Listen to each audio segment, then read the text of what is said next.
नमस्कार, मैं हूं ऐश्वर्या कपूर और आप देख रहे हैं मेरे साथ पूछता है भारत।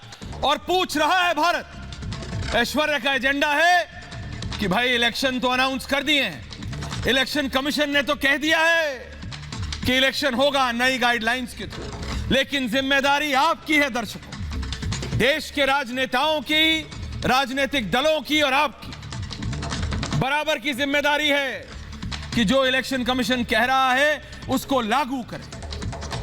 मैं आज ज्यादा नहीं बोलूंगा, सीधा जा रहा हूं सबसे पहले उत्तराखंड के पूर्व मुख्यमंत्री, कांग्रेस के वरिष्ठ नेता और वो व्यक्ति जो सिर्फ उत्तराखंड में ही नहीं पंजाब में भी पूरा दम रखते हैं, हरीश रावत, और दूसरी तरफ हैं बीजेपी के उत्तर प्रदेश के वरिष्ठ मंत्री, बीजेपी के नेता ब्रजेश पाठक। तीनों को लाइए, दोनों को लाइए, 1 वर्सेस 1। हरीश रावत जी और ब्रजेश पाठक जी, सबसे पहले आपसे पूछ रहा हूं हरीश रावत जी, ठंड हो रही है साहब। नमस्कार ऐश्वर्या जी। नमस्कार पाठक। नमस्कार ऐश्वर्या जी। नमस्कार पाठक जी, कैसे हैं? हरीश जी नमस्कार। ठंड हो रही है हरीश जी, दिल्ली में भी। कृपया मैंने कहा पाठक जी को मेरा नमस्कार पहुंचा दीजिए, हमारे पुराने लाइव पहुंच रहा है, लाइव पहुंच रहा है। नमस्कार नमस्कार नमस्कार हरीश जी, भाई साहब नमस्कार। नमस्कार, कहते हैं उनको बिठा दो, अरविंद जी को। हरीश जी मैं कह रहा हूं सबसे पहले आपके पास आ रहा हूं। सभी को नमस्कार, मेरा प्रणाम स्वीकार हो। बिल्कुल बिल्कुल नमस्कार, और सीधा एजेंडा पे जा रहा हूं। हरीश रावत जी, इलेक्शन अनाउंस हो गए, इलेक्शन अनाउंस हो गए हैं। कैप्टन अमरिंदर सिंह पंजाब में कह रहे हैं देखो हरीश रावत ने जो मेरे साथ किया वो हरीश रावत के साथ कहीं उत्तराखंड में ना हो जाए। नहीं, ब्रजेश जी को भी रखिए, दोनों को रखिए प्लीज।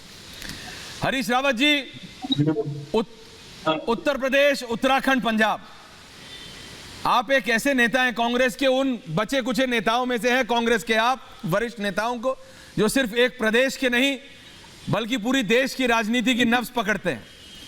इसलिए हरीश रावत जी मैं आपसे पूछ रहा हूं और समझना चाहता हूं, आपको क्या लगता है इलेक्शन अनाउंस हो गए, कांग्रेस का कोई चांस है हरीश जी?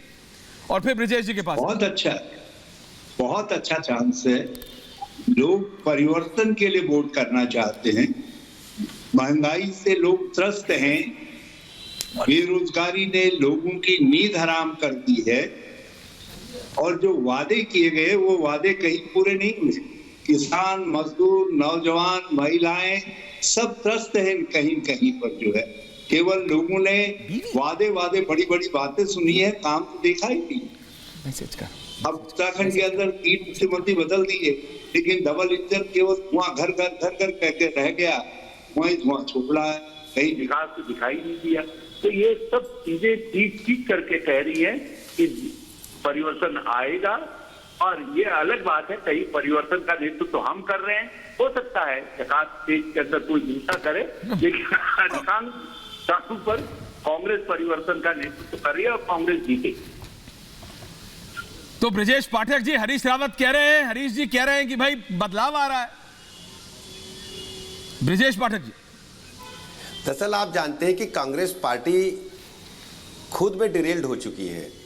आदरणीय हरीश रावत जी ने अपने ही वक्तव्य इस बात को पूर्व में स्वीकार किया है, सोशल मीडिया पे वायरल हुआ था कि हरीश रावत जी के साथ कांग्रेस पार्टी में जो कुछ हो रहा है वो उनको साइडलाइन किए जाने की एक व्यवस्था सुनियोजित ढंग से चलाई जा रही थी।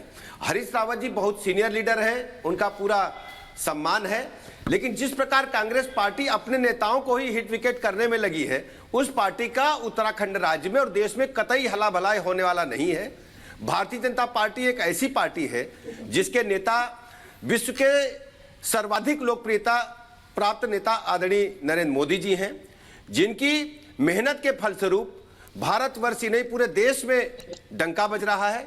और उत्तराखंड में आप देखेंगे भारतीय जनता पार्टी ने जिस ढंग से जनता के हितों की रक्षा के लिए काम किया है, आप देखेंगे परिणाम भारतीय जनता पार्टी के पक्ष में आएगा। वहां नौजवान लोकप्रिय युवा मुख्यमंत्री आदरणीय धामी जी के नेतृत्व में दोबारा सरकार बनेगी। नहीं, मैं बात कर रहा हूं मतलब ओवरऑल। एक तो हरीश जी देखिए, आपने कई मतलब इलेक्शन देखे, ब्रजेश पाठक जी आपने भी, लेकिन इस बार का जो इलेक्शन है, इलेक्शन कमीशन कह रही है कि वर्चुअल। उत्तर प्रदेश, उत्तराखंड, चाहे टेरेन की बात हो, चाहे उत्तर प्रदेश जैसा बड़ा राज्य हो, इलेक्शन कमीशन कह रही है कि भाई वर्चुअल रैलीज करो, नुक्कड़ मत करो, 5 लोग जाएंगे, अगर आप घर घर में भी जाएंगे तो। हरीश रावत जी का वो जूम कनेक्शन चला गया, अभी जुड़ जाएगा, आ गया। हरीश रावत जी, आपको लगता है कि ये पॉसिबल है? आप नेता लोग और आपकी पार्टियां इसको इंप्लीमेंट कर पाएंगे? सबसे पहले मैं आप दोनों में से जो भी पहले बोलना चाहे। हरीश जी, आप इसको इंप्लीमेंट कर पाएंगे? मैं पहले तो ब्रजेश जी से एक बात कहना चाहूंगा। जी बोलिए ना प्लीज। कि ये चुनाव 2024 दिल्ली के लिए नहीं है, ये चुनाव राज्यों की विधानसभा के लिए है। इस चुनाव के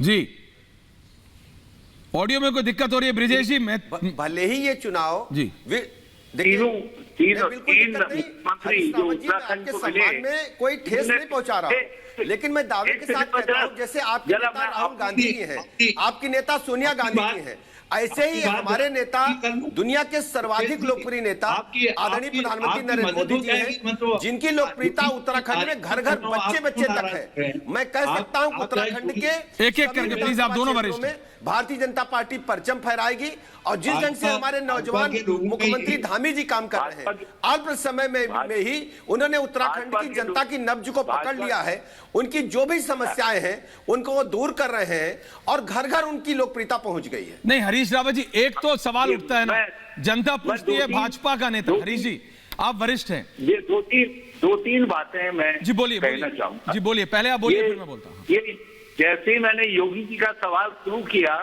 मोदी जी के बगल में कि भाई मोदी जी पर वोट नहीं होगा, योगी जी पर वोट होगा, तो ब्रजेश पाठक जी परेशान हो गए और वो खर्च से जो है हमारे धामी जी को ले आए। यदि 3 महीने के अंदर श्री धामी इतने चमत्कारिक हैं, ब्रजेश जी बोलने देते हैं।